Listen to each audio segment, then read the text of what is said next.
찬송가 89장 샤론의 꽃 예수, 샤론의 꽃 예수 찬양 부르심으로 하나님께 영광 올려드리겠습니다.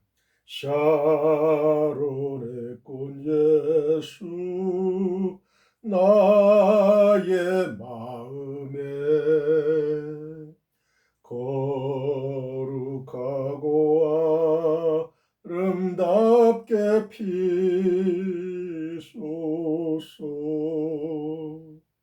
내 생명이 참 사랑의 향기로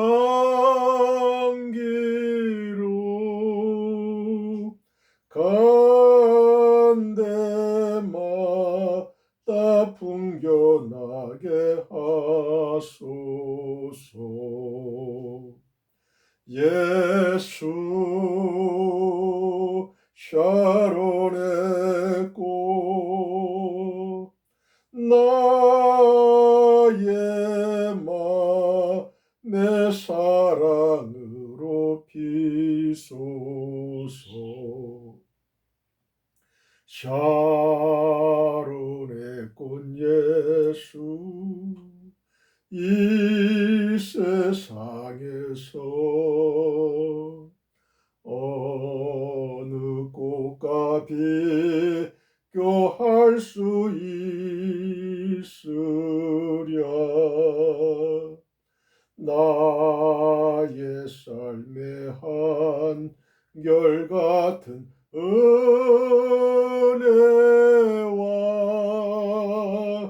사랑으로 가득하게 하소서. 예수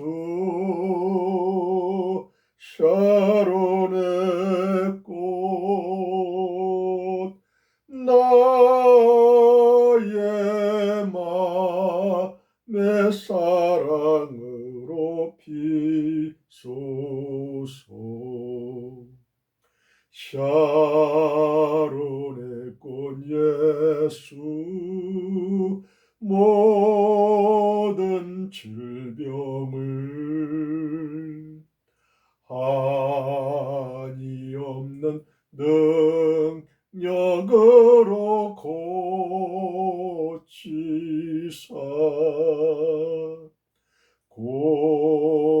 고통하며 근심하는 자에게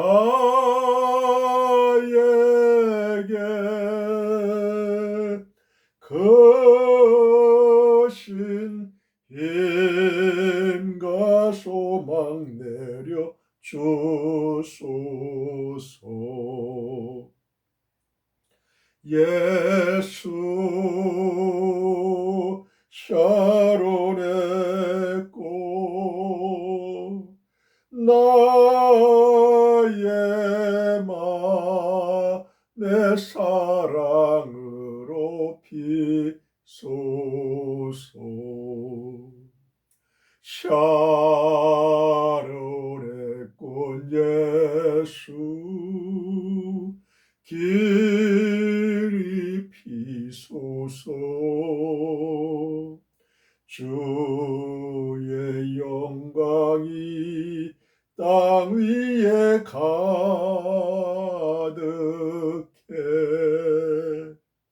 천하 만민 주님 앞에 엎드려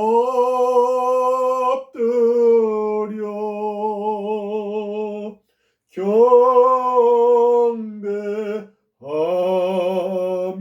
영광 돌릴 때까지.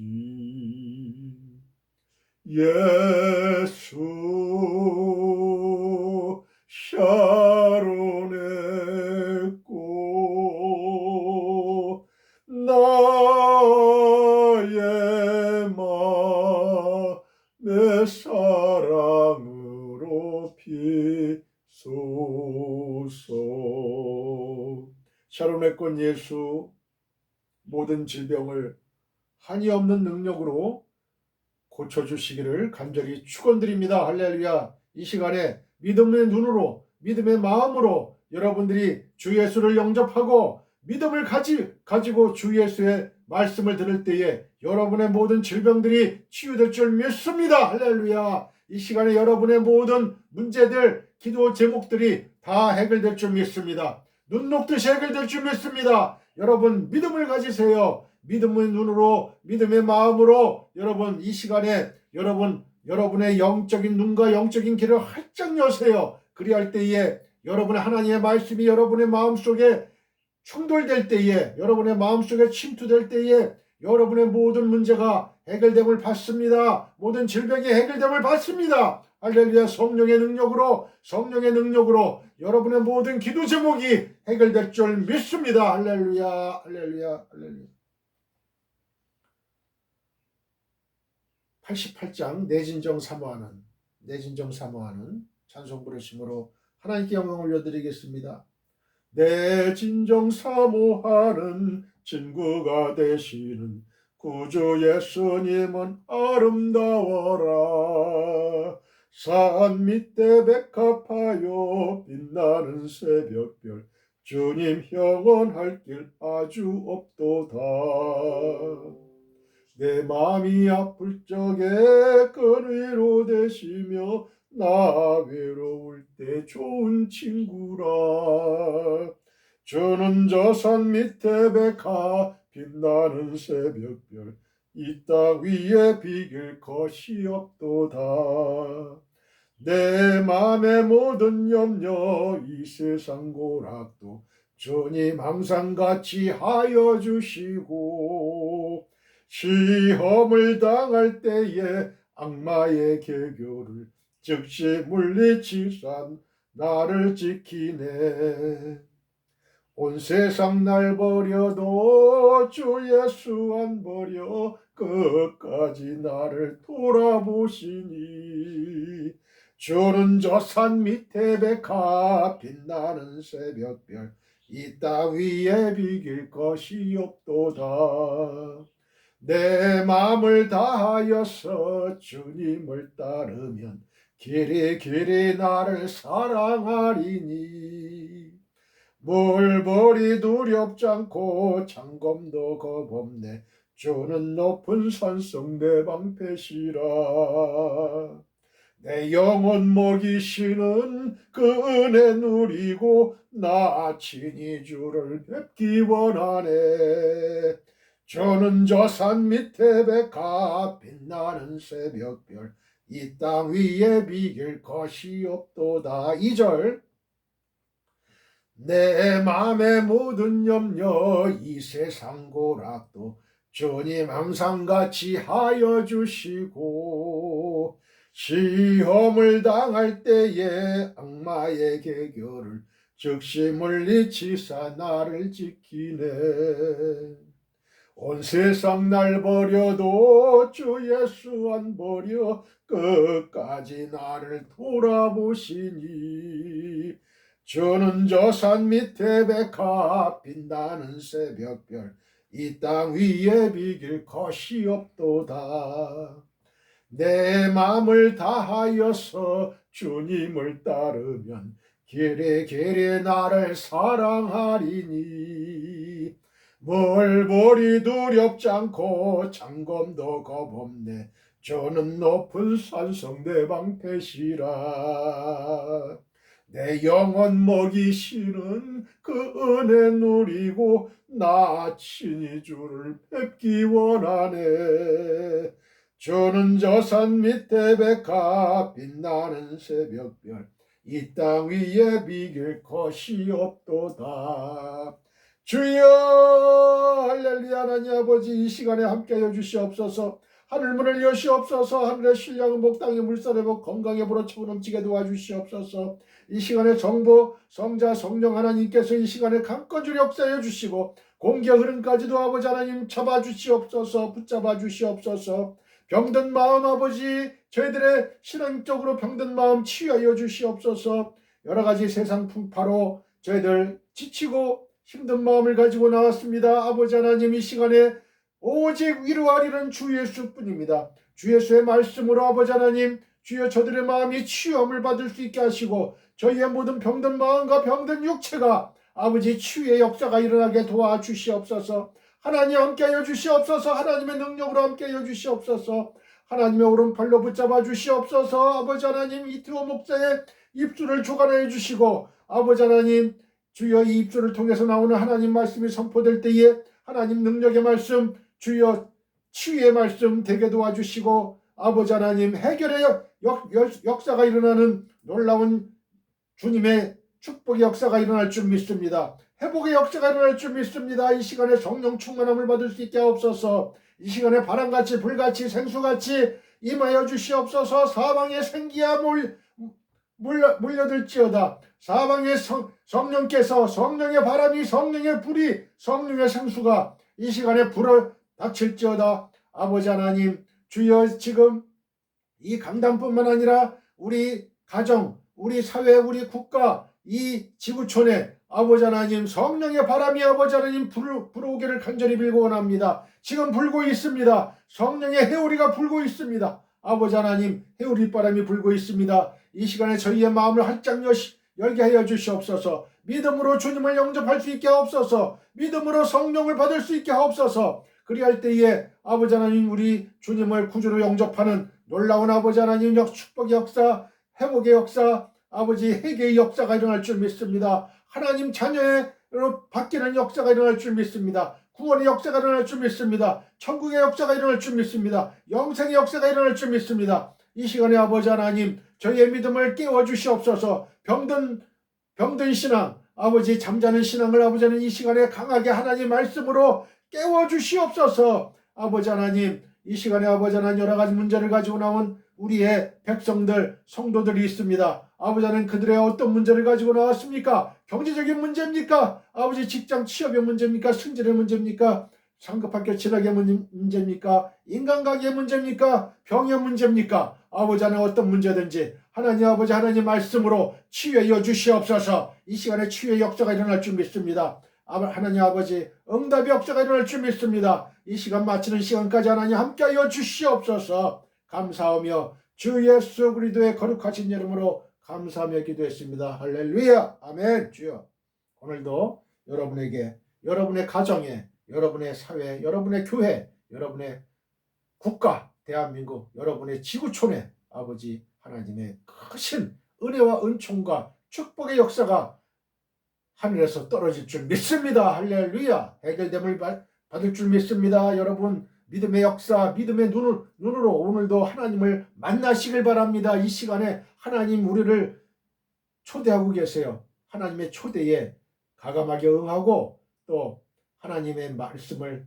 충만히 받고 그 말씀을 나의 피와 살로 만들 때에 하나님의 역사가 일어납니다. 믿음의 역사가 일어납니다. 여러분들 주여 어떤 병에 걸렸든지 아버지 치유의 역사가 일어날 줄 믿습니다. 하나님이 원하시는 때에 하나님이 원하시면 여러분들은 치유함을 받고 여러분의 모든 문제가 해결됨을 받을 줄 믿습니다. 할렐루야. 믿음의 눈을 가지고 이 시간에 설교 말씀을 하나님 선포의 말씀을 잘 들으시길 바랍니다. 사랑하는 성도 여러분, 우리는 주님의 지상 명령을 따라 우리의 일평생을 전도와 선교를 해야 할 책임과 권리를 갖고 있습니다. 너희는 땅끝까지 이르러 내 증인이 되리라고 예수님이 직접 말씀하셨습니다. 우리는 우리의 가까운 가족, 친족, 친구, 지인, 회사, 동료 등에게 이태호 목사의 유튜브 및 페이스북 등에서 설교 방송을 시청하라고 권하시면 됩니다. 검색창에 이태호 목사 설교라고 치면 저의 설교 영상을 시청하실 수가 있어요. 놀라운 하나님의 말씀, 하나님의 젖과 꿀이 흐르는 하나님의 말씀을 여러분 받을 수가 있어요. 다른 이야기는 하지 마시고 하나님의 감동적이고 은혜로운 말씀이 있으니 한번 시청하라고만 하시면 됩니다. 바로 그것이 전도요 선교입니다. Dear fellow believers, we have the responsibility and right to evangelize and to missions throughout our lives according to the Lord's great command. You will be my witnesses to the ends of the earth, said Jesus himself. We can recommend our close family, relatives, friends, acquaintances, and company colleagues to watch Pastor Riteo's sermon broadcast on YouTube and Facebook. If you type Pastor Riteo's sermon in the search box, you can watch my sermon video Don't talk about anything else. There are God moving and gracious words. So you just have to watch it. That there's evangelism missions. 오늘의 설교 제목은 베드로를 격려하시는 예수님 왕입니다. 자, 저를 따라해 보세요. 베드로를 격려하시는 예수님. 말을 바꿔서 나를 격려하시는 예수님. 지금 이 시간에 베드로를 격려하셨던 그 예수님이 지금 나를 격려하십니다. 시리에 빠지고 슬픔에 빠지고 아무 소망이 없는 저에게 이제 예수님이 격려하셔요. 예수님이 가까이 오셔서 격려하십니다. 본문은 요한복음 21장 15절로부터 23절입니다. 다 같이 본문을 읽겠습니다. 그들이 조반 먹은 후에 예수께서 시몬 베드로에게 이르시되 요한의 아들 시몬아 네가 이 사람들보다 나를 더 사랑하느냐 하시니 이르되 주님 그러하나이다. 내가 주님을 사랑하는 줄 주님께서 아시나이다. 이르시되 내 어린 양을 먹이라 하시고 또 두 번째 이르시되 요한의 아들 시몬아 네가 나를 사랑하느냐. 여기에 자기 이름을 한번 대보세요. 이태우야 네가 나를 사랑하느냐 하시니 이르되 주님 그러하나이다. 내가 주님을 사랑하는 줄 주님께서 아시나이다. 이르시되 내 양을 치라 하시고 세 번째 이르시되 요한의 아들 시몬아 네가 나를 사랑하느냐 하시니 주께서 세 번째 네가 나를 사랑하느냐 하심으로 베드로가 근심하여 이르되 주님 모든 것을 아시오매 내가 주님을 사랑하는 줄을 주님께서 아시나이다. 예수께서 이르시되 내 양을 먹이라. 내가 진실로 진실로 내게 이르노니 네가 젊어서는 스스로 띠띠고 원하는 곳으로 다녔거니와 늙어서는 내 팔을 벌리리니 남이 네게 띠띠우고 원하지 아니하는 곳으로 데려가리라. 이 말씀을 하시면 베드로가 어떠한 죽음으로 하나님께 영광을 돌릴 것을 가리키심이로라. 이 말씀을 하시고 베드로에게 이르시되 나를 따르라 하시니 베드로가 돌이켜 예수께서 사랑하시는 그 제자가 따르는 것을 보니 그는 만찬석에서 예수의 품에 의지하여 주님을 파는 자가 누구니까 묻던 자더라.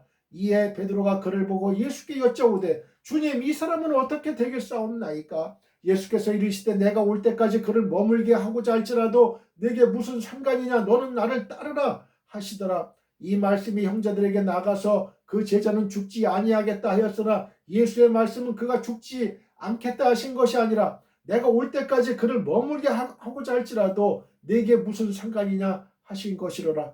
이 일들을 증언하고 이 일들을 기록한 제자가 이 사람이라. 우리는 그의 증언이 참된 줄 아노라. 예수께서 행하신 일이 이 외에도 많으니 만일 낱낱이 기록된다면 이 세상이라도 이 기록된 책을 두기에 부족할 줄 아노라. 아멘. 할렐루야.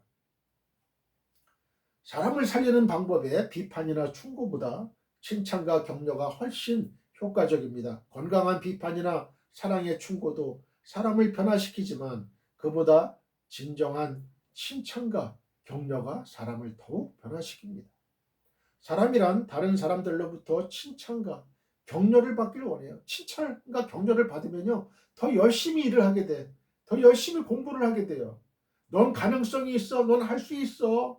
넌 하나님의 사람이야. 하나님이 너를 도와줄 거야. 하나님이 너를 치유해 주실 거야. 그러면서 희망과 소망을 주세요. 믿음을 주세요. 그럴 때에 우리 인체 내에서 변화가 일어납니다. 우리 뇌에서 변화가 일어나요. 공부에 DNA가 생기고요. 치유의 DNA가 생기는 거야. 여러분.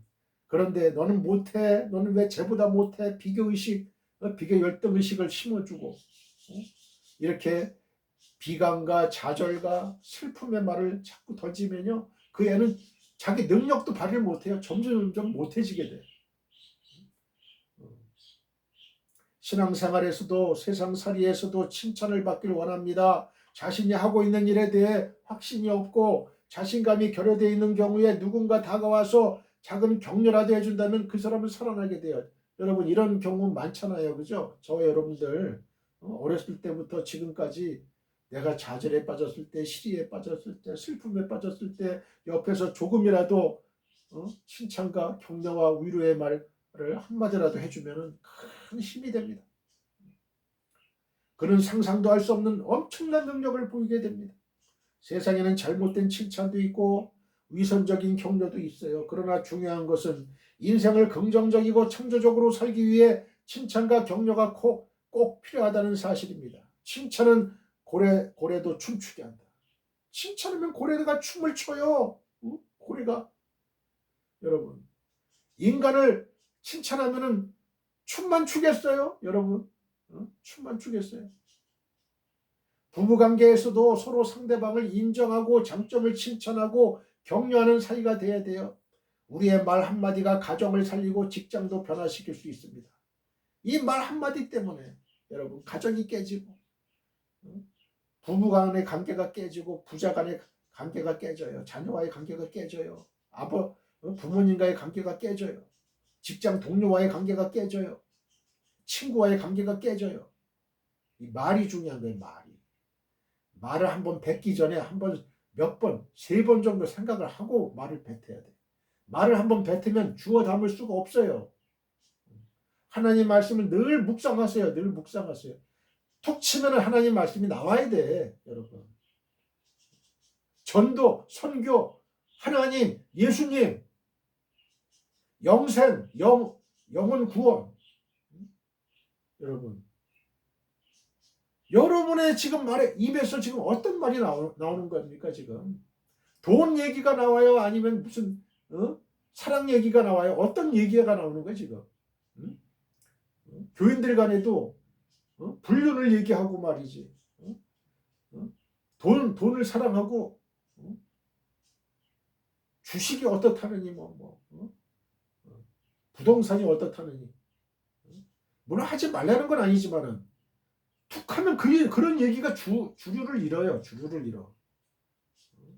그러면 그 사람의 생각에는 저 사람은 돈이 들어있구나. 부동산이 들어있구나. 주식이 들어있구나. 여자가 들어있구나. 남자가 들어있구나. 다 알아요. 그걸. 사탄은 다 알아요. 그걸 이용해가지고 범죄를 저지르게 만드는 거예요. 예수님께서 과거로 돌아가려는 제자들을 여전히 사랑하셨을 뿐만 아니라 그들이 자기 모순에 빠져 힘들어하고 있을 때 찾아가셔서 위로하시고 격려해 주셨어요. 저는 예수님의 이 태도, 이 자세 너무나 은혜 받는 거예요. 저는 제가 바로 베드로와 같은 심령을 갖고 있어요. 3번 부인했어요. 저주하면서 부인했어요. 내가 베드로가 된 거예요. 여러분. 그때 조마조마하지 않겠어요? 예수님 나타나시면은 좀 나 책망 받을까봐, 비난할까봐 조마조마하지 않겠어요? 근데 예수님은 전혀 그런 말 안 해요. 너 왜 나를 부인했어? 너 왜 고기잡이 하러 갔어? 이런 말 안 해요. 네가 나를 사랑하느냐? 회복시켜 주세요. 네가 나를 사랑하느냐? 네가 나를 사랑하느냐? 3번. 베드로가 3번 부인했기 때문에 그 3번의 그 기회를 주시는 거야. 회복의 기회를. 그래서 그 과거의 아픈 상처, 트라우마를 싹 해결해 주시잖아요. 그러면서 베드로는 놀라운 순교의 사람이 됩니다. 여러분. 성령의 사람이 됩니다.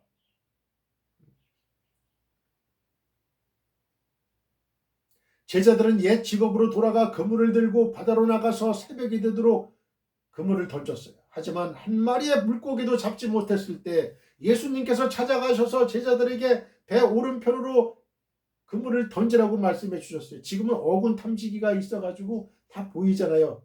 물고기들이 지금 어디에 모여 있다는 걸. 예수님은 예수님의 눈으로 다 그 물고기를 다 배 오른편에 다 모아놨어.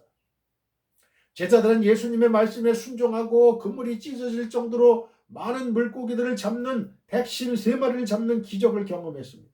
그 칭찬과 격려는 사람을 살리고 용기를 주게 되어 요한복음의 부록과 같은 21장에서 예수님께서 제자들에게 격려를 주시고 용기를 주십니다. 그뿐 아니라 심각한 우울증으로 인해 자기 갈등에 빠져있는 베드로를 일으켜 세우시고 격려하시며 비전을 주십니다. 할렐루야.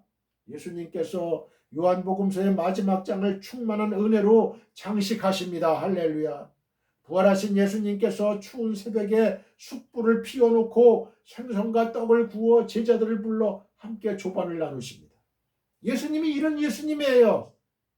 얼마나 추위에 몸이 얼었겠어요, 여러분. 제자들의 몸이. 예수님은 그걸 아시고 추운 새벽에 숯불을 피워놓고 생선과 떡을 구워가지고 제자들을 얘들아 와라. 너희가 가진 것도 가지고 와라. 함께 먹자. 그런데 제자들의 얼굴빛은 그리 밝지 못합니다. 예수님과 함께하면서도 자기 갈등과 모순에 빠져있는 베드로가 특히 그렇습니다. 예수님께서 베드로에게 시선을 집중하십니다. 이 장면은 마치 영화나 드라마에서 초점이 한 사람에게 모아지면서 크게 클로즈업 되는 것과 같은 상황이에요. 15절 말씀을 봅니다. 그들이 조반 먹은 후에 예수께서 시몬 베드로에게 이르시되, 조반을 먹은 후에, 그렇죠? 배를 좀 채워야 돼. 사람은 배를 채워야 말이 들어와요. 그죠? 건강성도 식후경이라고. 육체를 가진 인간은 그래요. 그들이 조반 먹은 후에, 그죠? 조반 먹은 후에 예수께서 시몬 베드로에게 이르시되, 요한의 아들 시몬아. 베드로야 이러지 않았어요. 요한의 아들 시몬아. 시몬. 네가 이 사람들보다 나를 더 사랑하느냐 하시니 이르되, 주님 그러하나이다. 내가 주님을 사랑하는 줄 주님께서 아시나이다. 이르시되, 내 어린 양을 먹이라 하시고. 내 어린 양을 먹이라. 내 어린 양. 여러분 목사님들이 내 양이 아니에요. 목사님의 양이 아니에요. 이건 예수님의 양이에요. 예수님의 양. 예수님의 양을 치는 거야.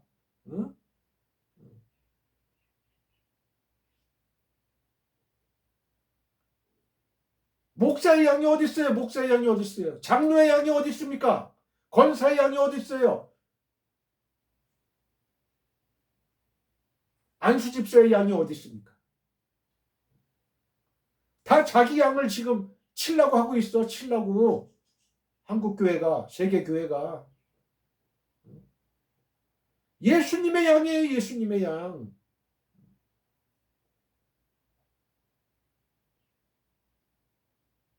부끄러운 줄 모르고 내 양이라고 그러고 말이지.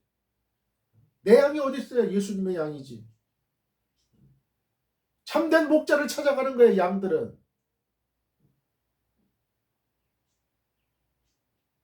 예수께 대한 사랑의 잣대는 충성과 헌신입니다. 자, 저를 따라해 보세요. 예수님께 대한 사랑의 잣대는 충성과 헌신이다. 충성과 헌신. 충성과 헌신하면 예수님을 사랑하는 거고, 충성과 헌신이 없으면 예수님 사랑 안 하는 거예요. 15절에 보면 예수님께서는 베드로를 향하여 의미심장한 질문을 던지셨어요. 그것은 곧 네가 이 사람들보다 나를 더 사랑하느냐는 거예요. 이 말은 내가 이것들보다 나를 더 사랑하느냐로도 번역할 수 있어요. 헬라어는.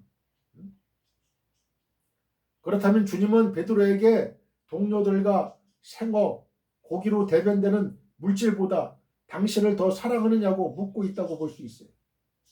즉, 세속적인 것보다 주님을 더 사랑하느냐는 질문인 거예요. 아마도 주님은 이 질문을 던지실 때에 겟세마네에서 잡히시기 전 곧 마지막 만찬 석상에서 베드로가 당신께 한 말을 떠올리셨을 겁니다. 예수님이 오늘 밤에 너희가 다 나를 버리리라. 마태복음 26장 31절. 이렇게 말씀하실 때 베드로는 다 주를 버릴지라도 나는 언제든지 버리지 않겠나이다라고 자신 있게 말했기 때문에 그래요. 예수님의 이 질문은 바로 베드로가 했던 그 말에 대한 확인의 성격을 띠고 있음이 확실합니다. 컨펌하는 거예요. 마태복음 26장 33절. 그가 비록 자신의 약속을 지키지는 못하였어도 여전히 같은 마음을 가지고 있는지 주께서 알고자 하셨다는 말이에요. 사랑에는 분량과 크기가 있습니다. 많은 사람들이 주를 사랑한다고 말할지라도 그것의 분량과 크기는 다 다른 거예요. 사랑의 분량과 크기는 다 다르요.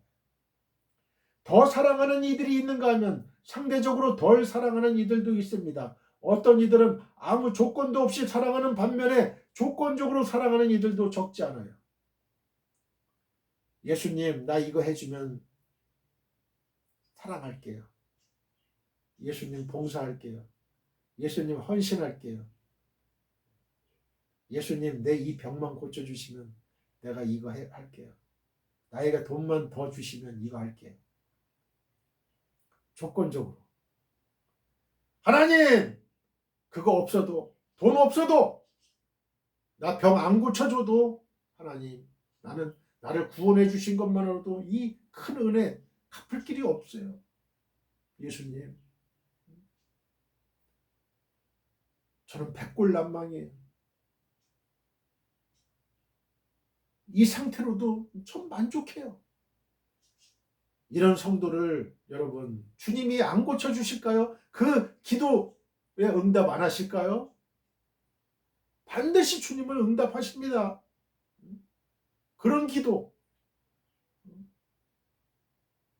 여러분 우리는 그런 신앙의 소유자가 돼야 돼요. 조건부 사랑이 아니고 무조건적으로 주님 내가 지금 이 순간에 이 자리에서 이 시간에 내가 죽을지라도 주님 저는 주님 사랑해요. 어떤 핍박자가 내 목을 친다 하더라도 여러분 고려 거란전쟁 저 드라마를 보는데 목을 치잖아요. 적장에 목을 쳐요.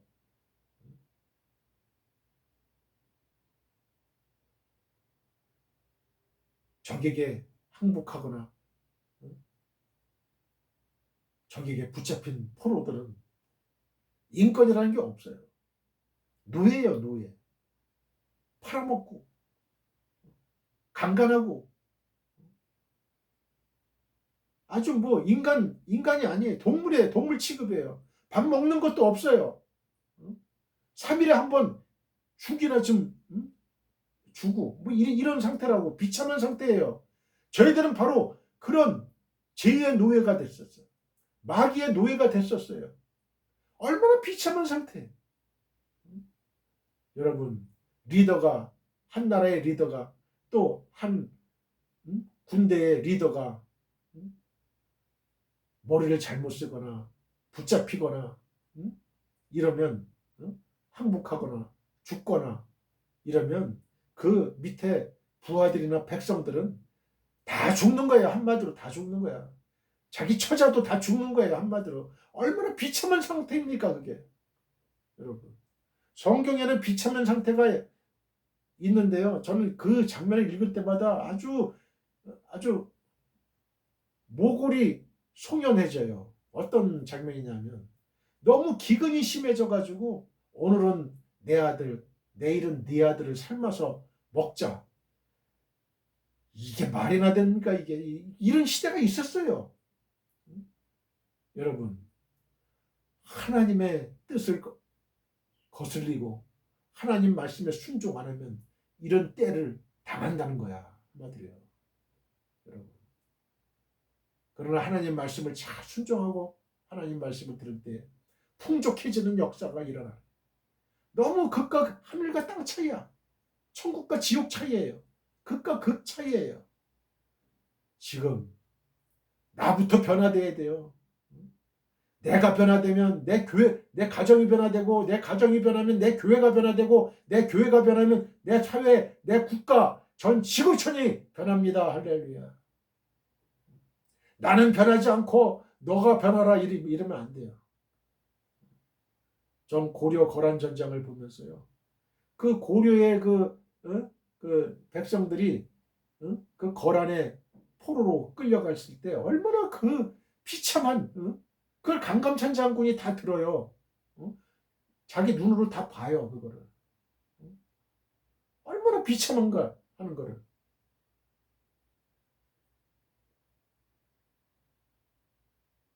그렇다면 예수님에 대한 사랑의 분량과 크기를 잴 수 있는 잣대는 무엇일까요? 이 물음 속에 주께서 베드로에게 던지신 질문의 요지가 함축되어 있습니다. 주님께 대한 사랑을 재는 유일한 잣대는 충성과 헌신입니다. 누구든지 예수님을 사랑하는 만큼 충성하고 헌신하게 되어 있어요. 많이 사랑하는 사람은 많이 충성합니다. 반대로 적게 충성하는 사람은 주를 사랑함이 적은 것이고 아무것도 하지 않는 사람은 전혀 사랑하지 않는 거예요. 주님의 피값으로 세우신 교회. 주님의 생명값이에요. 이 교회를 사랑하지 않는 사람, 주님의 말씀에 순종치 않는 사람, 성도 간의 교제를 강조했어요. 너희는 모이기를 힘써라. 서로 사랑해라. 우애하라. 서로 떡을 떼라. 그러면서 우리의 믿음이 점점 불붙는 거예요. 무교회주의자 이거 안 되는 거예요. 여러분들 나홀로 신앙이 어디 있어요? 결국 예수님이 베드로에게 하신 질문은 내가 이 사람들보다 더 내게 충성하고 헌신할 수 있겠느냐라고 고쳐 읽을 수 있어요.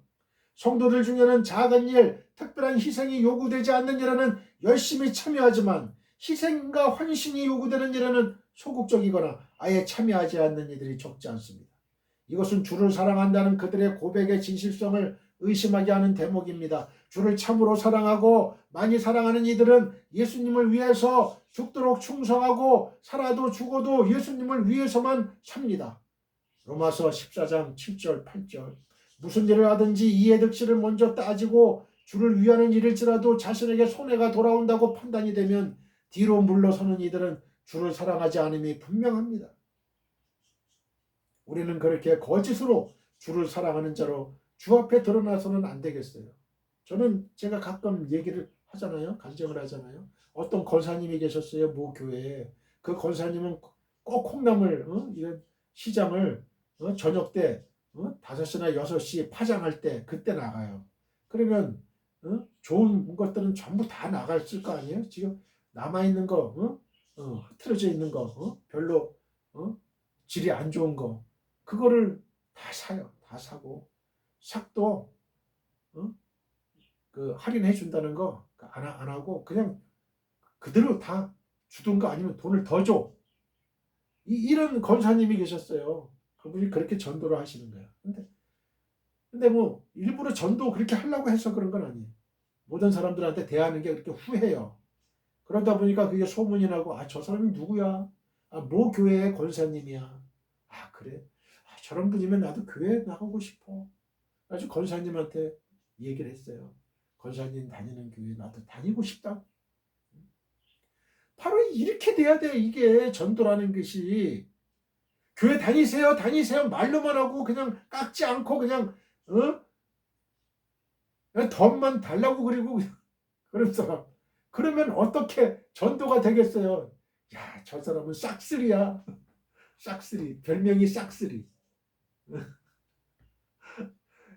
그 전도가 안 되는 거예요. 여러분. 돈을 쓸 땐 쓰고 희생할 땐 희생해야 돼. 베풀 땐 베풀고. 그게 전도죠. 그게 빛과 소금의 역할을 하는 거잖아요. 백화점이나 마트나 갔을 때도 그냥 싸게 그냥 후려치려고만 하고 여러분 원가라는 게 있고 여러분 인건비가 있고 또 점포세가 있고 다 있는 거예요 이게. 그리고 그 사람들의 마진이 또 있을 거 아니에요. 또 적정한 가격이 다 있어요. 어떤 사람은 하나 살 거 또 하나 더 달라 그래. 그럼 뭐가 남겠어요? 뭐가 남겠어요? 장사하는 사람이 뭐가 남겠냐고. 장사하는 사람도 먹고 살아야지. 걷다가 그것만 있으면 괜찮아. 왜 욕을 하고 왜 비하를 하고 인격 모독을 하는 말을 하냐 이거야. 왜 갑질을 하고. 다 알고 보면 나의 형제요 나의 누님이요 나의 오빠야. 나의 아버지고 나의 어머니고 내 동생이고 그 지역사회에서.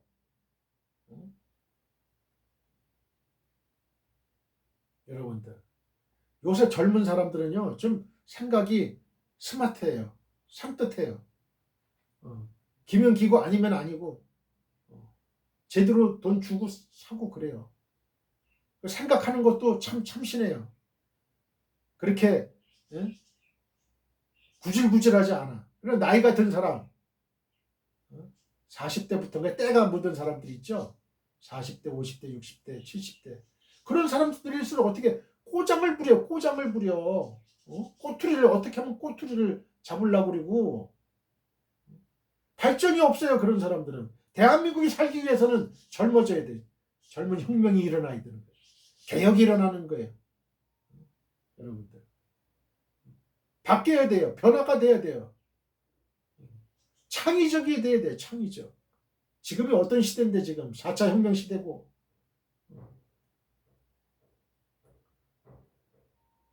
과거의 100년은 현재 3, 4년에 불과할 수가 있어요. 그만큼 지금 발전 속도가 빠르다고요. 지금 빠르다고. 과거에 내가 경험했던 거 이거 다 내려놓고 이제는 새로운 젊은 사람들의 그 새로운 아이디어를 받아야 돼. 젊은 피를 받아야 되는 거야. 물론 젊은 사람이라고 다 그런 건 아니지만 젊은 꼰대도 많아요. 젊은 꼰대도 많아. 늙은 꼰대만 있는 게 아니에요. 젊었는데 어떻게 저렇게 꼰대 짓을 할까 하는 사람도 있어요. 그러나 대부분은 젊은이들은 신선해요. 그들은 개혁을 이룰 수가 있어요. 추진할 수 있어요. 그래서 우리나라 문제가 저출산 문제잖아요. 이 젊은이들 결혼 장려 정책으로 국가에서 많이 예산을 투입해야 돼요. 다둥이 가정은 아파트도 주고 또 교육도 사교육비 없애버려야 돼요. 사교육을 공교육으로 옮겨야 돼요.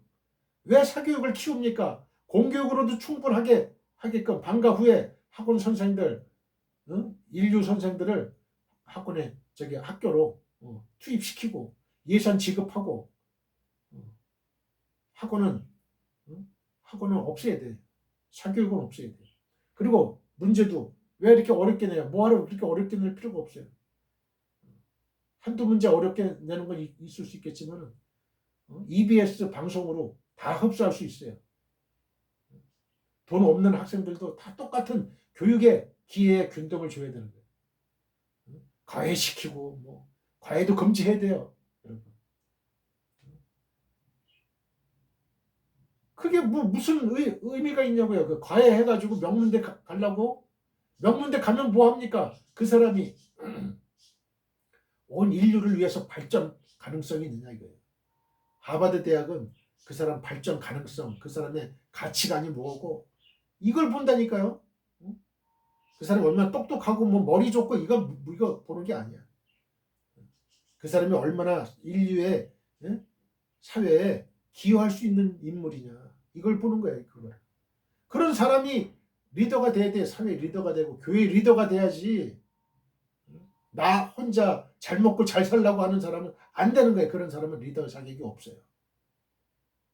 누가복음 7장 44절로 47절을 봅니다. 그 여자를 돌아보시며 시몬에게 이르시되 이 여자를 보느냐? 내가 네 집에 들어올 때 너는 내게 발 씻을 물도 주지 아니하였으되 이 여자는 눈물로 내 발을 적시고 그 머리털로 닦았으며 너는 내게 입맞추지 아니하였으되 그는 내가 들어올 때로부터 내 발에 입맞추기를 그치지 아니하였으며 너는 내 머리에 감람유도 붓지 아니하였으되 그는 향유를 내 발에 부었느니라. 이러므로 내가 네게 말하노니 그의 많은 죄가 사하여 줬도다. 이는 그의 사랑함이 많음이라. 사함을 받은 일이 적은 자는 적게 사랑하느니라.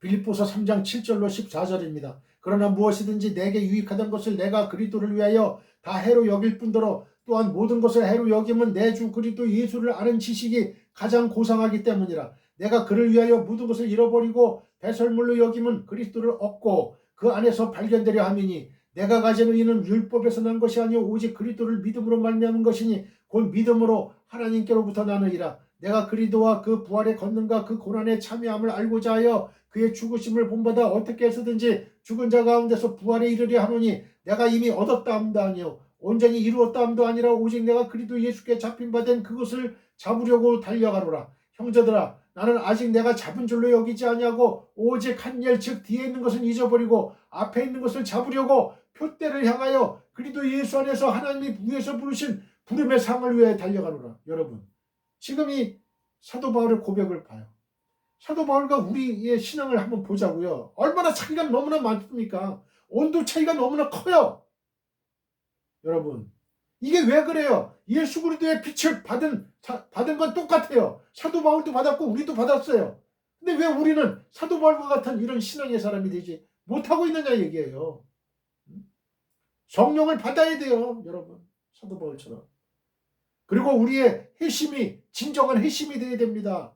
여러분 세상으로 향했던 마음 이제는 여생을 하나님께 바치겠다. 나의 생명을 조금 더 주 예수를 전함에 있어서는 나의 생명을 조금 더 아낌없이 드리겠다. 산 제물로 나를 바치겠다. 이런 각오와 결단이 있어야 되는 거예요. 사도 바울과 우리와의 차이는 바로 그겁니다. 여러분. 사도 바울은 벌써 사는 목적이 틀려요. 우리하고. 사도 바울은 하나님의 영광, 하나님의 나라, 하나님, 하나님 주의 백성의 복음 전파, 여기에 있는 거야. 여기에. 그런데 우리의 관심과 우리의 초점은 어디에 있어요? 이 땅에 있다고요. 이 세상에 있다고요. 땅을 사랑하는 거야. 하나님을 사랑하는 게 아니고 인간의 이성과 인간의 지식과 인간의 경험을 의지하는 거예요. 지금. 독일의 이성주의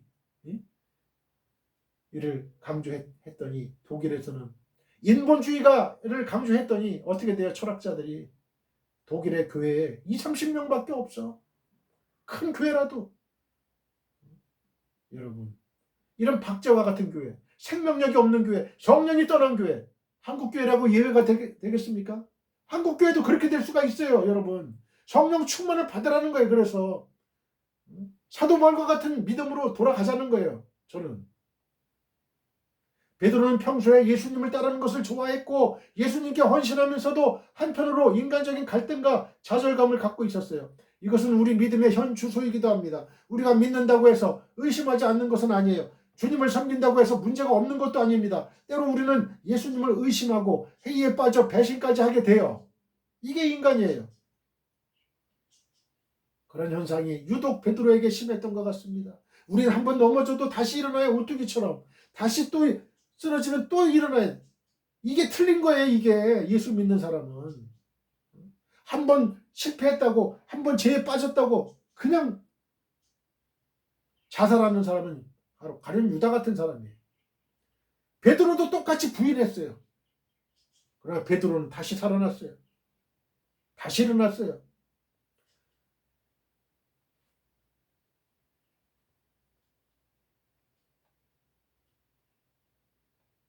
마태복음 16장 22절에서 예수님께서 십자가에 못 박히시고 3일 만에 부활하실 것이라고 말씀하셨을 때 베드로는 예수님을 붙잡고 가나여 가로되 주여 그리마옵소서 이 일이 결코 주에게 미치지 아니하리이다 라고 장담했어요. 말은 함부로 하는 게 아닌데도 말이죠. 당시에 베드로는 쉽게 흥분하고 열정이 넘쳐나고 있었습니다. 그래서 예수님의 말씀과 같은 일은 절대로 예수님께 일어나지 않는다고 큰소리 쳤어요. 또 마태복음 26장 33절에서 베드로가 대답하여 이르되 모두 주를 버릴지라도 나는 결코 버리지 않겠나이다 라고 호언장담했습니다. 우리는 주위에서 큰소리치는 사람을 보면 불안감을 갖게 되는 게 사실이에요. 그 사람은 확실히 배신하지 않는다고 자신 있게 말을 하지만 그것은 마음뿐이에요. 성경은 마음은 원이로되 육신이 약하여라는 말씀이 있어요. 자신은 약속하고 결단을 보이지만 실제로 그대로 살려고 하면 잘 안 되는 것이 사실입니다. 바로 베드로가 그런 사람이에요. 베드로는 평소에 예수님께 잘하려고 하면 할수록 이상하게도 인간적인 말을 하게 되고 실수를 연발했던 것이죠. 그러니 본인들 얼마나 힘들고 괴로워했겠어요. 자신이 말한 대로 상황이 전개되지 않았으니까 말이죠. 베드로는 예수님께 큰 소리를 쳐놓고 가야바 법장의 계집종 앞에서 예수님을 3번이나 부인했어요. 그러자 예수님의 말씀대로 새벽 닭 울음소리를 듣게 되었습니다. 베드로는 밖으로 나가 통곡하면서 자신은 예수님을 사랑하는데 왜 주님을 모른다고 말을 했을까 하면서 자책하고 괴로워했어요. 예수님께서 부활하실 때까지 베드로의 행적을 여러모로 추측해보면 그런 일종의 열등감에 사로잡혀 있었음에 틀림없어요. 잘하고 싶은데 제대로 되지 않으니까 나는 왜 이럴까 하는 유형입니다. 아마 베드로는 심각한 우울증에 빠져 있었던 게 아닌가 생각이 돼요. 우리가 생각하고 말하고 싶은 대로 하면서 살면 얼마나 좋을까요? 하지만 그렇지 못한 게 인생이죠. 부부관계에서도 마찬가지입니다. 사랑한다고 말해놓고 욕을 하는 게 부부 사이예요. 그러면 어제 사랑한다는 말과 오늘 욕을 하는 것이 무슨 상관이 있는가 하면서 자기 분열에 휩싸이게 됩니다. 그런 현상은 가정, 사회, 신앙생활에서도 얼마든지 있을 수가 있어요. 베드로는 부활하신 예수님을 보고도 자기 갈등 때문에 아무것도 할 수 없어서 그물을 집어들고 다시 업으로 돌아갔어요. 그의 얼굴은 웃음 대신에 근심이 가득했을 것이고 생기 대신에 무기력증이 넘쳐났을 거예요.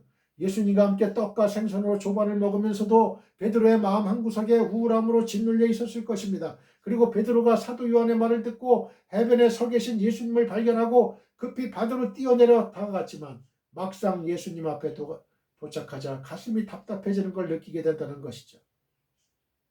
우리는 21장 말씀에서 베드로가 뭔가에 막혀 답답해하고 있다는 것을 느낄 수가 있습니다.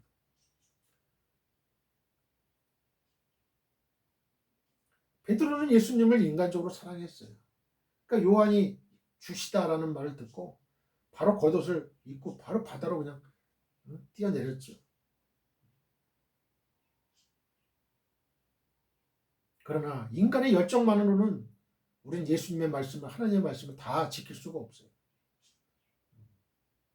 하나님이 주시는 열정이 있어야 돼요. 하나님이 주시는. 사도 바울처럼 그 사람은 믿는 자들을 옥에도 가두고 죽이고 스데반 집사도 죽이고 하는 그런 열정이 있었어요. 열정이. 뜨거웠어요. 뜨겁든지 차갑든지 하라. 미지근하면 내가 입에서 토해내리라 그래 말씀하셨죠. 주님께서. 여러분, 우리의 믿음은 차갑든지 뜨겁든지 해야 돼.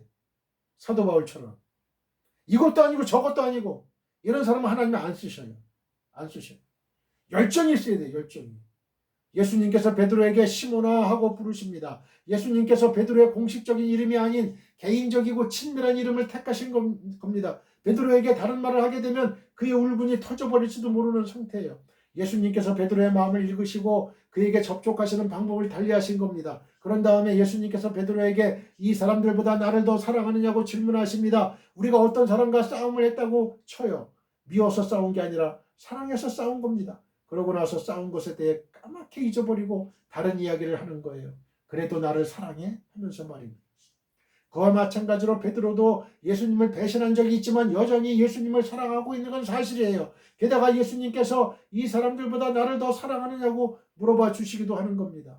여기서 베드로는 숨통을 트이게 되고 다시 살아나기 시작합니다. 좋은 말 한마디가 사람을 일으켜 세우는 거예요. 예수님께서 베드로에게 지금 괜찮니? 그때 너의 마음은 안 그랬을 거야. 너는 실수했지만 여전히 나를 사랑하고 있는 거야. 하고 하시면서 다가오십니다. 뜻하지 않은 예수님의 질문에 베드로는 깜짝 놀라요. 예수님께 야단을 맞을 줄 알았는데, 잘못을 지적당할 줄 알았는데 전혀 그런 말씀은 없으시고 나를 사랑하느냐라고 물어보시는 겁니다. 베드로는 주여 그러하여다 내가 주를 사랑하는 줄 주께서 아시나이다 라고 대답합니다. 여기서 우리는 변화된 베드로의 모습을 발견할 수 있어요. 옛날에 베드로에게 이런 질문을 던진다면 그는 주여 내가 죽기까지 주님을 따르겠습니다. 다른 사람들은 모두 주님을 버려도 나는 절대로 주님을 버리지 않겠습니다. 라면서 객기를 부렸을 거예요. 하지만 지금 베드로는 기가 많이 꺾여 있어요. 의기양양했던 베드로의 코가 납작해져서 주님을 사랑하는 것을 어떻게 제 입으로 말하겠습니까? 그것을 주님께서 알고 계십니다. 라고 겸손해합니다. 사람은 같은 말이라도 오만하게 할 수 있고 의기양양하게 할 수도 있습니다. 그러나 사람이 은혜를 받으면 겸손해지고 같은 말이라도 자신의 부족함, 연약함, 실수를 인정하면서 입 밖으로 내게 돼요. 분명히 베드로는 한풀 꺾인 거예요. 그리도 펄펄 날뛰던 예전의 베드로가 아닌 거예요. 우리는 베드로에게서 언어가 달라지고 태도가 달라진 것을 발견할 수 있습니다. 원어상으로 보면 예수님께서 나를 사랑하느냐라고 아가페로 물으시고 베드로는 인간적인 사랑, 필레오밖에 할 수 없다고 대답한 것입니다. 자기 주제를 파악하고 겸손한 베드로의 고백은 예수님께로부터 엄청난 말씀을 끌어오게 하는 빌미를 제공합니다. 곧 예수님께서 베드로의 말씀을 들으시고 내 어린 양을 먹이라고 말씀하십니다. 즉 미션을 주신 것입니다. 이것이 그 유명한 사명 대유임 선언문입니다. 하나님의 위대한 미션은 겸손한 사랑의 고백에서 시작이 돼요. 베드로는 주님 이 정도면 제가 할 수 있습니다. 그것은 저의 전공입니다. 라고 말하지 않아요. 그런 식으로 고백한다면 절대로 일이 되지 않습니다. 왜냐하면 내가 일을 하기 때문에 그래요. 그렇다면 내가 잘하는 것이고 내게 익숙한 것이고 내가 눈 감고도 할 수 있고 나보다 잘하는 사람이 없다는 뜻이 돼요. 따라서 교만이 생겨나게 되는 것은 불을 보듯 뻔한 일이죠. 그러나 주님 제가 어떻게 이런 일을 할 수 있겠습니까? 라면서 겸손하게 사랑을 고백할 때 주님께서 내 어린 양을 먹이라고 미션을 주시는 거예요. 16절 말씀입니다. 또 두 번째 이르시되 요한의 아들 시몬아 내가 나를 사랑하느냐 하시니 이르되 주님 그러하나이다. 내가 주님을 사랑하는 줄 주님께서 아시나이다. 이르시되 내 양을 치라 하시고, 여기서 내 양을 치라 그랬죠. 치라. 주께서는 자기의 택하신 자들을 끝까지 신뢰하십니다. 자, 저를 따라해 보세요. 주께서는 자기의 택하신 자들을 끝까지 신뢰하신다. 우리도 끝까지 신뢰해야 돼. 응? 우리가 택했다면 끝까지 신뢰해야 돼. 15절 하반절에서 17절 사이를 보면 예수께서 베드로에게 자신의 양들을 맡기신 것이 나와요. 특히 15절에서는 어린 양이라고 하셨고 이 양들이 주님 자신의 소유임을 강조하신 사실에 주목해야 됩니다. 이 양들은 예수님이 잃어버렸다가 다시 찾아 구원하신 자들이에요. 누가복음 19장 10절. 예수님에게 있어서 이들은 천하보다도 귀한 존재들이었어요. 마태복음 16장 26절. 그럼에도 불구하고 주님께서 당신의 양무리들을 베드로에게 돌보도록 위탁하신 사실은 참으로 놀랍기 그지없습니다. 우리가 아는 대로 베드로는 자신의 약속을 지키지 못한 실패를 경험한 변변치 못한 사람이에요. 그럼에도 불구하고 예수님은 그런 베드로에게 예수님의 귀한 양무리를 맡기신 거예요. 이 얼마나 놀라운 일입니까? 여러분 같으면 여러분을 배신한 일이 있는 사람에게 여러분의 소유를 선뜻 맡길 수 있겠어요?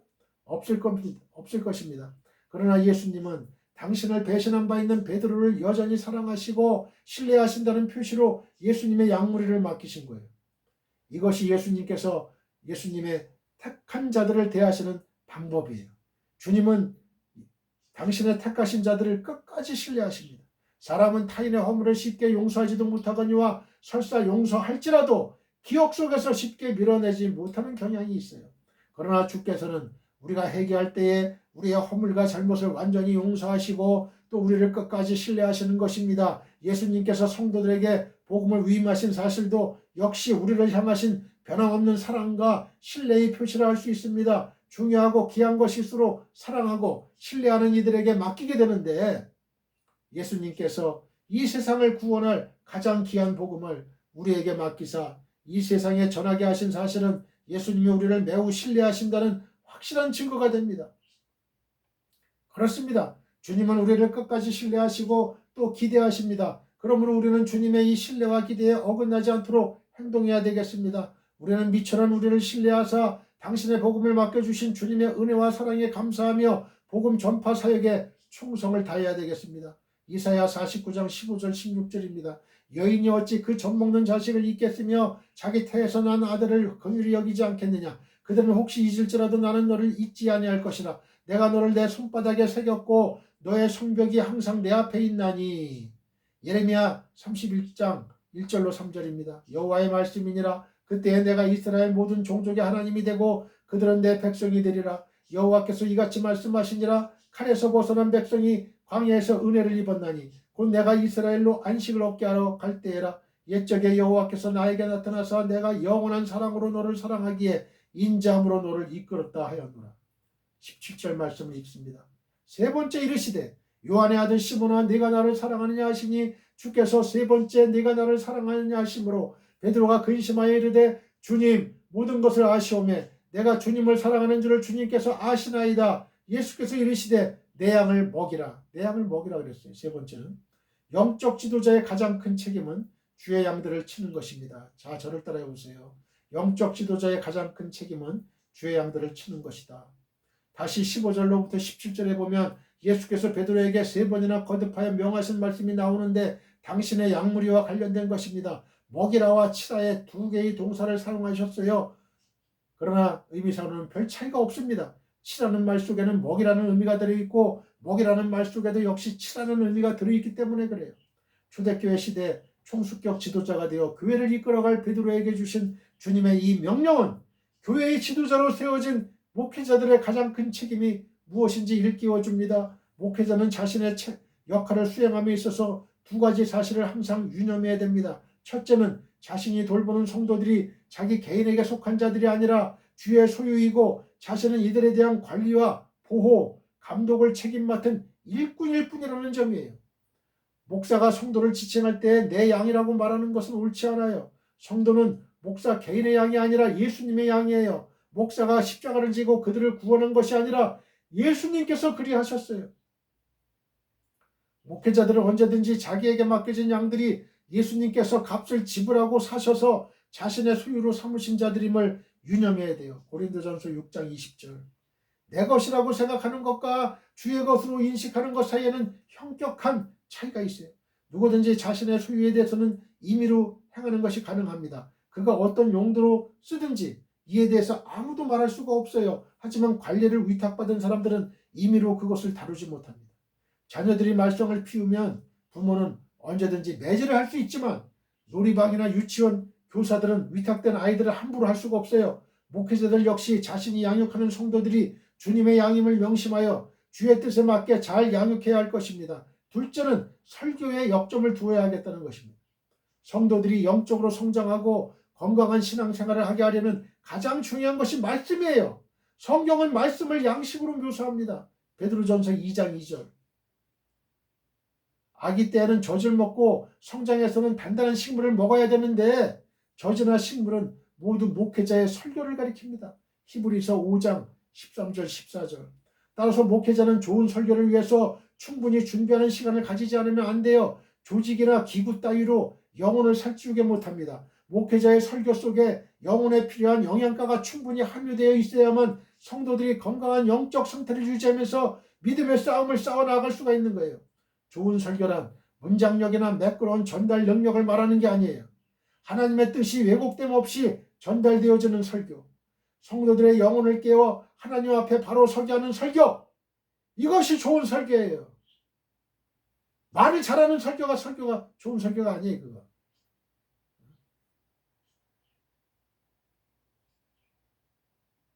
목사가 설교 준비를 소홀히 한다든지 설교보다 다른 일들에 더 관심을 보인다면 이는 명백한 직무유기가 돼요. 정치하는 일도 중요하고 구제하는 일도 중요하고 여가를 즐기는 것도 필요하기는 하나 설교 준비보다 중요하지는 않습니다. 설교의 내용과 수준에 따라서 우리 시대의 영적 상태와 교회의 위상, 사회의 미래 등이 좌우된다는 점을 목회자는 결코 잊어서는 안 돼요. 설교가 얼마나 중요한지.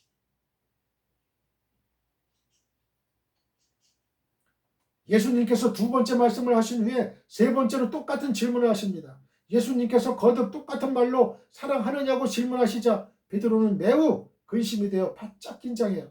곧 두렵고 떨리는 마음을 갖게 된 것이죠.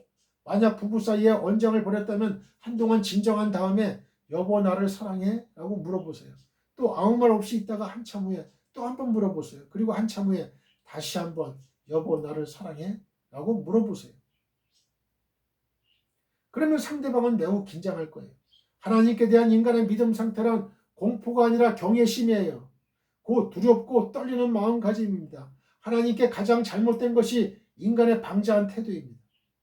하나님은 우습게 여기는 마음이에요. 그러나 우리는 가장 아름다운 영적 상태인 두려움과 떨리는 마음의 경외심으로 하나님께 나아가야 돼요. 우리는 여기서 몇 가지 사실을 발견할 수 있습니다. 첫째로 진정한 사랑의 고백에 겸손이 있다는 것입니다.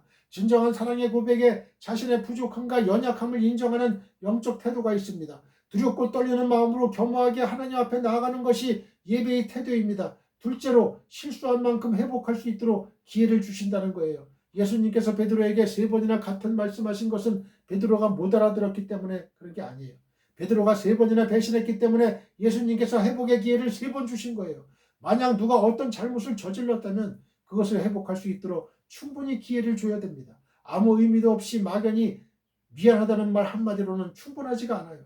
그에 대한 앙금을 모두 털어버릴 수 있도록 기회를 줘야 합니다. 베드로는 추위 때문에 숯불을 피워놓은 가야바 법정에서 예수님을 세 번 부인했어요. 그런데 이제 예수님께서 숯불을 피워놓고, 그죠? 장면이 숯불이잖아요. 그죠? 베드로를 회복시켜 주십니다. 어쨌든 베드로와 숯불은 관계가 있어요. 한 영혼에 대한 예수님의 깊은 배려가 있습니다. 우울증에 걸린 사람, 자신감을 잃은 사람, 본인에게 스스로 실망한 사람에게 주님께서 용기를 주시고 회복시켜 주십니다. 진정한 사랑에 겸손한 고백이 있고 진정한 회복에 충분한 기회가 있고 진정한 사명에 대한 위임이 있습니다. 예수님께서 베드로에게 너의 능력이 얼마나 되냐? 네가 얼마나 완벽하냐라고 질문하시지 않아요. 또 내가 얼마나 실수를 많이 했느냐? 네가 얼마나 많이 배신했느냐? 책망하시지도 않아요. 오로지 네가 나를 사랑하느냐라고 세 번 물어보실 뿐입니다. 그리고 예수님께서 베드로에게 세 번이나 미션을 주십니다. 내 어린 양을 먹이라, 내 어린 양을 치라, 내 양을 먹이라고 말씀하신 것입니다. 예수님께서 우리에게 주시는 비전도 내 어린 양을 먹이라, 내 양을 치라, 내 양을 먹이라는 것입니다. 하나님의 어린 양들이 세상에 많이 있습니다. 병들어 죽어가는 사람들, 가난한 사람들, 인권을 무시당한 채 살아가는 사람들, 짐승처럼 대우받고 사는 사람들이 많이 있습니다. 예수님께서 우리에게 그런 사람들 돌보고 양육하라는 비전을 주십니다. 그리고 예수님께서 몇 가지 말씀을 더 하십니다. 먼저 베드로의 죽음에 대한 예언입니다. 사도행전 죽음에 대한 예언은 다음 기회에 하겠습니다. 사도행전 20장 26절에서 28절을 봅니다. 그러므로 오늘 여러분에게 증언하거니와 모든 사람의 피에 대하여 내가 깨끗하니 이는 내가 꺼리지 않고 하나님의 뜻을 다 여러분에게 전하였습니다. 여러분은 자기를 위하여 또는 온 양떼를 위하여 섬가라. 성령이 그들 가운데 여러분을 감독자로 삼고 하나님이 자기 피로 사신 교회를 보살피게 하셨느니라. 아멘. 베드로전서 5장 1절로 11절입니다. 너희 중 장로들에게 권하노니 너는 함께 장로된 자여 그리스도의 고난의 증인이여 나타날 영광에 참여할 자니라. 너희 중에 있는 하나님의 약물을 치되 억지로 하지 말고 하나님의 뜻을 따라 자원함으로 하며 더러운 이득을 위하여 하지 말고 기꺼이 하며 맡은 자들에게 주장하는 자세를 하지 말고 약물의 본이 되라. 그리하면 목자장이 나타나실 때에 시들지 아니하는 영광의 간을 얻으리라. 젊은 자들아 이와 같이 장로들에게 순종하고 다 서로 겸손으로 허리를 두기라. 하나님은 교만한 자를 대적하시되 겸손한 자들에게는 은혜를 주시느니라. 그러므로 하나님의 능하신 손 아래에서 겸손하라. 때가 되면 너희를 높이시리라. 너희 염려를 다 주께 맡기라. 이는 그가 너희를 돌보시리라. 근신하라 깨어라. 너희 대적 마귀가 우는 사자 같이 두루다니며 삼킬 자를 찾나니 너희는 믿음을 굳건하게 하여 그를 대적하라. 이는 세상에 있는 너희 형제들도 동일한 고난을 당하는 줄 알미라. 모든 은혜의 하나님 곧 그리스도 안에서 너희를 부르사 자기의 영원한 영광에 들어가게 하신 이가 잠깐 고난을 당한 너희를 친히 온전하게 하시며 굳건하게 하시며 강하게 하시며 토를 견고하게 하시리라. 권능이 세세 무궁토록 그에게 있을지어다. 아멘. 할렐루야. 18절 19절 말씀부터는 다음번에 설교하겠습니다. 우리 모두 하나님 아버지께 기도드립시다. 하늘에 계신 나의 아버지시오, 주의 성령님께서 오늘 이 방송을 시청하는 설교를 들은 지구촌의 모든 성도님들에게 믿음의 복을 주옵소서. 업으로 돌아간 제자들을 위로하시고 행복의 기회를 주시고 미션의 비전을 주시는 예수님, 주께서는 자기의 택하신 자들을 끝까지 신뢰하십니다. 우리는 예수께 대한 사랑의 잣대인 충성과 헌신을 다하게 하옵소서. 예수님의 거룩하신 이름으로 기도드립니다. 아멘. 할렐루야. 지금은 우리 주 예수 그리스도의 은혜와 하나님 아버지의 극진하신 사랑과 성령님의 감화감동 교통 역사하심이 지금 이 방송 예배에 참여하고 있는 모든 지구촌에 있는 성도님들과 그 가정과 직장과 사업장과 우리의 민족과 나라와 한국교회와 세계교회와 우리 사랑 선교회 위에 영원히 함께하기를 축원하옵나이다. 아멘.